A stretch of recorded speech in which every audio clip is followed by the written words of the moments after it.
Alrighty, so we have done videos on storyboards, we've done videos on breaking down a script, and if you wanted to check those out, I will link them down below as well as in the card. Today I wanted to talk about camera blocking, which is an important step in being a DP on a project. But what I've decided to do is take a scene from a film that is already existing, that I have seen but don't necessarily know back to front, I guess, don't know all of the shots involved, and we're going to break it down and then see how close we were to the actual scene. So the scene I've decided to choose is from Get Out, and if you haven't seen Get Out, it's an amazing film. I would highly recommend it. It's really well shot, well edited, well everything, to be honest, and it's super intense. So yeah, you should probably watch it. If you haven't seen it and you don't want any spoilers, maybe give this video a skip and then watch it later once you've watched it. Yeah, just pre-warning. Let's talk about the scene that we're doing today. So the scene I decided to choose was the scene where Chris enters the party and he gets stopped by that large group of people. He gets introduced to everybody and then he gets posed with a really odd question from one of the people in the group. I'm not going to read the script, but I have linked the script down below if you wanted to follow along with this, but I will give you a basic outline of the scene so that you know what's going on. So Chris enters this party and he gets approached by a large group of people headed by Dean. Dean calls him over and they start talking. He introduces everybody in the group. It's a very awkward situation. All of the people are rather odd, very robotic, and Chris feels very uneasy, to say the least. Meanwhile, prior to this, he's worked out that one of the people at the party kind of looks very similar to somebody that he has seen before, and this person is potentially a missing person from the area. That person is Andre. So anyway, they're having a discussion. One of the characters in the group poses this really odd question to Chris, and Chris is kind of taken aback by it because it is about the African American experience, and he's like, I don't want to talk to you guys. Andre thankfully enters the group. He hands it off to Andre and Andre starts talking about it. Now, Andre is actually called Logan in this particular scene because, well, if you've seen the movie, you'll know. So Andre/Logan starts to respond to this question and he says, oh, you know, I've not really had much of a hard time. I've had a mostly positive time, blah, blah, blah, blah, blah. And meanwhile, Chris uses that distraction as a way to try and take a photo of Andre, and when he does, his flash goes off and it kind of spooks Andre in a way. He kind of like snaps and his eyes go blank, his expression changes, and he becomes rather aggressive, and then he attacks Chris. They pull him off Chris and Chris exits the scene. That's it. That's the end of the scene. It's quite a simple scene, but it's a really intense one. It's where things start really amping up a bit, if they haven't amped up already. So the first thing I would do is I would have a look through the script again. I'd look over my notes. By this point, I've probably already done the recce. I've already spoken to the director about what shots to put in, what shots they would like, how they would like to basically cover the scene. And then I would work out what works, what doesn't work, what will cut together nicely, what I think I can do to make it artistically the way that that particular scene is portrayed. So I'll have a look at the emotions of the scene and see what I can do with camera angle, with movement, with anything to try and emphasize that. So this particular scene is a really uneasy one, and a lot of them are. So we're going to go with a lot of wide angle close-ups, closing Chris in with existing things in the environment. So we'll get to that later, but first up, what I do is I just read over the script and I make sure that I understand the gist of the emotions of that particular scene, and then we go from there. Now, in a scene like this, there are a lot of characters, so we don't want to get confused. What I'll do is I'll color code every character, make sure that they have their own specific color on my mud maps, as it were. I then make up a nice legend at the top of my page so I know what colors relate to what character, and then we start working out where to put the characters. This is something that's already been worked out with the director. You kind of work out the blocking of the scene first before you work out where to put the cameras. Sometimes this is done on the day as well. Where's my on the day counter? While you're shooting before you start a scene, often you'll get a run through of the scene, you'll stand in with the other heads of department who need to be there, you'll look at the scene play out, you'll work out where you need to put things in your respective departments, and then you'll go off and you'll tell the rest of your crew what you need for that particular scene. So let's start on the Master of Chris, the shot that enters us into the scene. So I'd imagine that to be a handheld tracking shot, and then we'll gradually throughout this scene become more static. I think that will kind of create a little bit more unease. So a tracking shot, handheld, tracking out of the house, and then we land on the master of Chris, and we'll let that scene play out from that angle because I think that will be beneficial, getting all of his reactions. We'll also have a awkward wide point of view of Chris as well, so we'll pop that behind him, he's not in shot, and it will just be a wide angle of the whole group and how daunting it is to see all of these strange people just staring at you. And then on the flip side of that, we'll also do a close-up of Chris from behind the group. Now this is not a completely necessary shot, but it could be something we could add. Maybe we'll pop it further down the list so that we get everything we need first, and then we could maybe jump back and do that. Might be a nice way of creating tension. Now the main conversations happen between Dean and Chris, and then Hiroki jumps in as well. But Dean and Chris will probably do some sort of over-the-shoulder situation. I was just thinking we do a two-shot with Hiroki and Dean instead.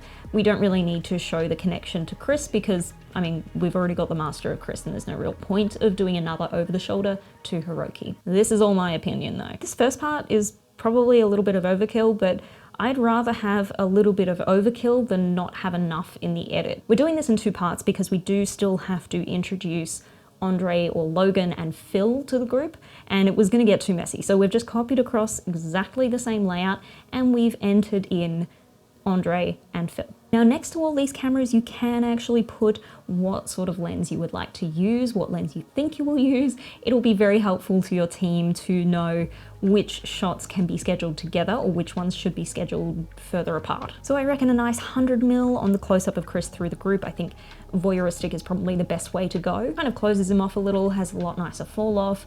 I think that's a really nice lens choice. Whereas other things that we're doing, like the wide of the group, that's kind of like Chris's point of view, I'd probably lean towards something like a 20mm, maybe a little bit longer, maybe something like a 25, definitely not higher than 35, probably sitting in that range. Now the master on Chris is actually a really interesting one. You want to keep it kind of wide to establish a kind of awkwardness, kind of like he is alone in this situation. It's kind of weird for him, it's an awkward framing, so I wanted to go somewhere in between. So I'd say it would be somewhere around a 40mm. The key word today is awkward. Now for things that might crowd up this map a little bit, I'd probably just leave a note on the side of the page about those shots. So for instance, we do get an introduction to each person or each group of people, so there will definitely be shots of them, and I assume they would be either individual or as pairs, depending on who they are. That will also make it really awkward as well, because these people are, like I said, quite robotic. So that's something to think about. Like, what sort of lens should we use for that? Should we do a wider angle close-up? Should we just do like really simple portraiture kind of shots and just static? Because that might be really awkward as well. There's a lot of different options you can do here. I'd probably opt for something that's a standard portraiture sort of thing, but pretty much staring down the barrel. I don't know, that seems really awkward to me. So I've just left a note at the top of the page that says, you know, there will be individual shots of each character. Okay, so let's move on to the second part of the scene. So we have Andre and Phil entering, and they enter from off screen, presumably. So we've already had the master shot of Chris, but let's change it up here a little bit. We'll do a close-up on Chris instead. We'll change up lenses, change the angle slightly, and give it something fresh. Those two shots could definitely be scheduled together. We need to also cover the entry of Andre and Phil to the group, so probably in a wider shot, I reckon, from that side of the group, looking down as they enter and mingle with the rest. Now, the conversation really happens around Dean, Hiroki, and Andre and Phil, so that sort of cohort is where we would want them to enter. From that sort of angle, you probably want to get a close-up of the pair as well, just for variation, and especially when Andre starts to talk and give his answer, like, it's just nice to sort of have a closer shot of that. Now, it could be of both characters. You could have Phil in the side there as well, but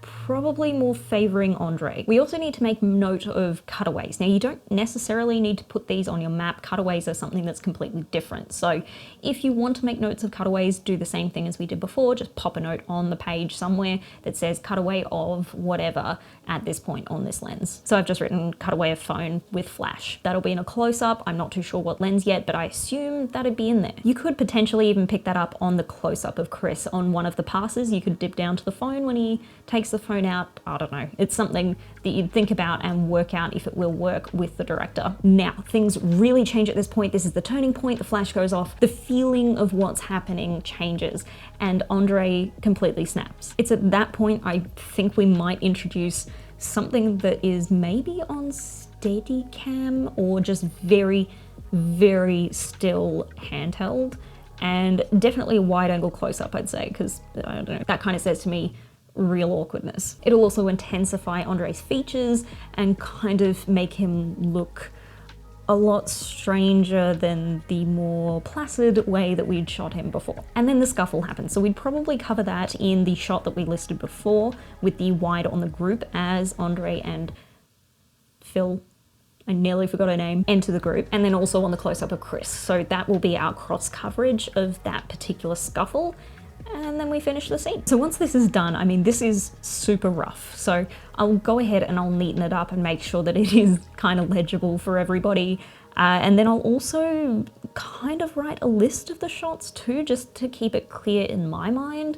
That is kind of a shot list, I guess. And then I go over that with the director and work out what can be chopped, what could be changed, whether that suits what they wanted, what they envisaged. Like, we work together on this. It's not just about the DP. You've got to work with the director on it. You're responsible for bringing the director's creation to life. You're not the only person working on this. Some jobs you do get more creative reign than others, but you've just got to feel that out with the director and kind of work out where they sit. Okay, so I'm really interested about whether I actually got this right, so let's see what I can find out. Hey. Get out camera. Oh, look, this one has a script down the bottom. Great. I'm going to link this one in the description. All right. Hey, hang on. Chris, I want to introduce you. Ha! Okay. So we have Chris exiting the house. Cool. So we did have a little bit of a tracking shot. It wasn't handheld, but that's okay. Pretty close. An awkward wide angle of the group. That's cool. To some friends. This is... The group is a bit more scattered than what I've got here in their semicircle, but that's cool. David and Marsha went... Individual shots. There you go. Scott, Ronald, and Celia Jeff. And they're all looking down the barrel. What did I say? Hiroki Tanaka and Jessica and Friedrich Wald. Too many names to remember, But then we switch to a handheld shot when we rest on Chris's emotions, and it's a lot closer than what I kind of thought it would be, but hey, the master shot is there. Hi. Do you find the being African American has more advantage or disadvantage in the modern world? It's a tough one. Awkward reactions, we really just stay on a wide. I don't know, man. Ah, there we go. Okay, so there's a two shot. I didn't know where that was going to come in, but there you go. That's the two shot of Hiroki and Dean. Hey. Yo, man. They were asking me about the African American experience. Maybe you could take this one. Oh. Well. I find... We had a wide shot of them entering the scene. Cool. And then we have a two shot, and it is favoring Andre. The African American experience for me has been, for the most part, very good. Although I find it difficult to go into detail as I haven't had much desire to leave the house in a while. We've become such homebodies. Yes, but even when you go into the city, I've just had no... There you go. That was a sweep down to catch the camera flash. That's something that we semi thought of here. Whether it would be done in a close-up or whether it would be done in a separate shot, I don't know. The chores have become my sanctuary. And we stay on the same shot. Okay, so I thought we would cut to something a bit more intense than that two shot, but there you go. Okay, awkward wide. Everything goes silent. Nice. I forgot that happened. There we go. That's the kind of shot I was thinking of. Well, it's not actually what I listed here, but that sort of change in emotion. We need to have some sort of different shot to emphasize that change in emotion, and that happened there. Not a wide angle close-up, but hey. That's kind of a wide angle, not a close-up. Sorry, man. Okay. Get out! And then we cover that sort of fight sequence, that scuffle, from the angles that we had previously. Yo! Yeah! Yo! Chill, man! Chill! Chill! Chill, man! Chill!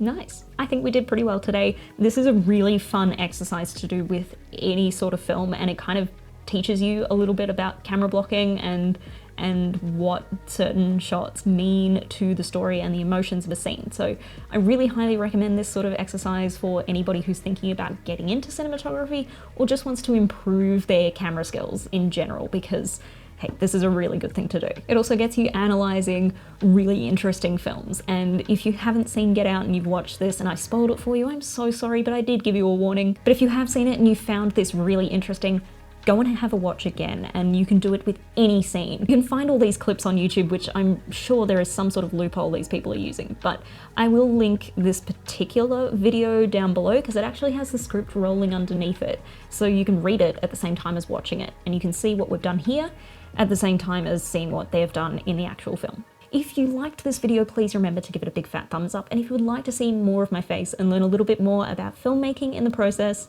remember to subscribe, and I'll see you later.